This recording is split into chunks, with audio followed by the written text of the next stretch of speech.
Part 3. Attack by Stratagem.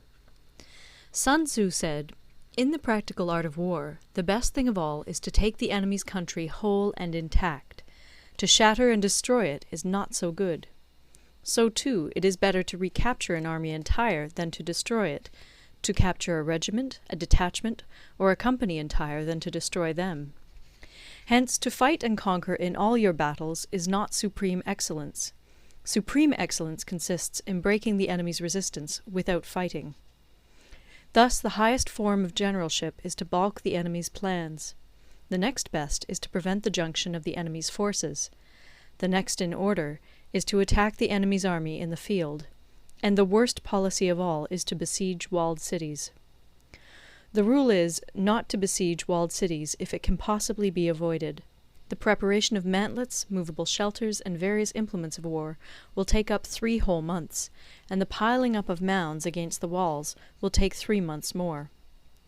The general, unable to control his irritation, will launch his men to the assault like swarming ants, with the result that 1/3 of his men are slain, while the town still remains untaken. Such are the disastrous effects of a siege. Therefore the skilful leader subdues the enemy's troops without any fighting. He captures their cities without laying siege to them. He overthrows their kingdom without lengthy operations in the field. With his forces intact, he will dispute the mastery of the empire, and thus, without losing a man, his triumph will be complete. This is the method of attacking by stratagem.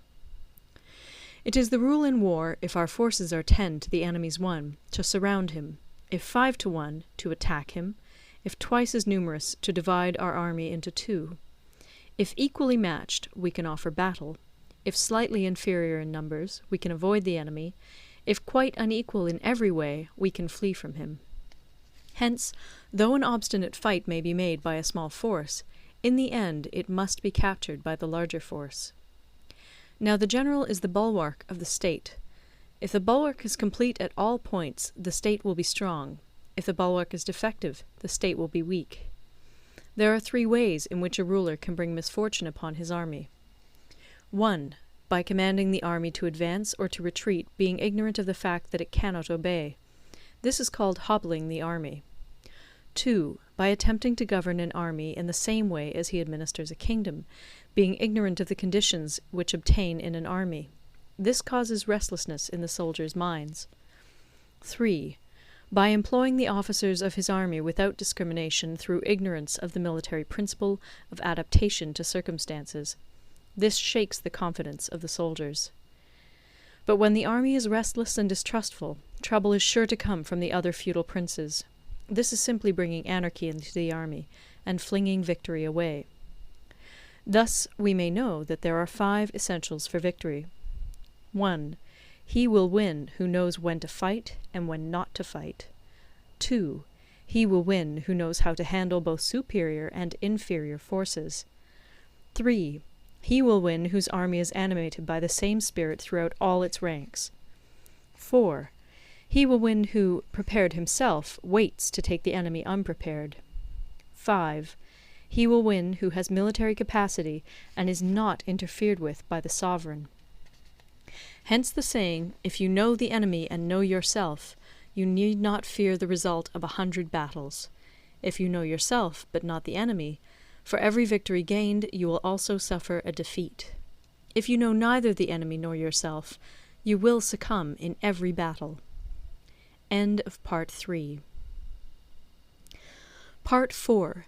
Tactical Dispositions.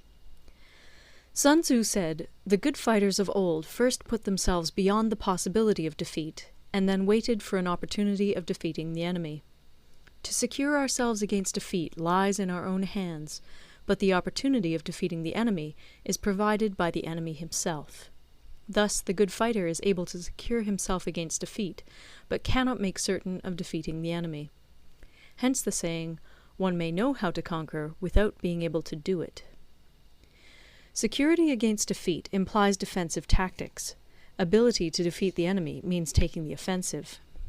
Standing on the defensive indicates insufficient strength. Attacking, a superabundance of strength.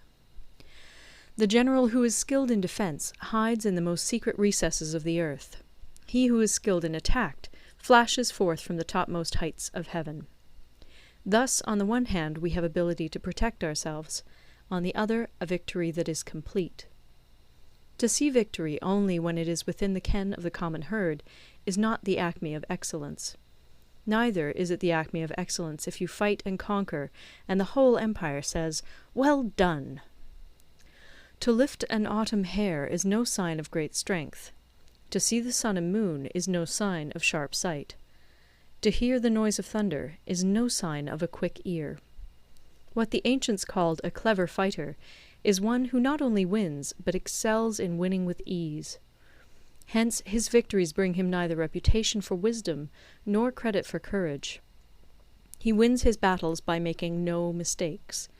Making no mistakes is what establishes the certainty of victory, for it means conquering an enemy that is already defeated. Hence the skillful fighter puts himself into a position which makes defeat impossible, and does not miss the moment for defeating the enemy.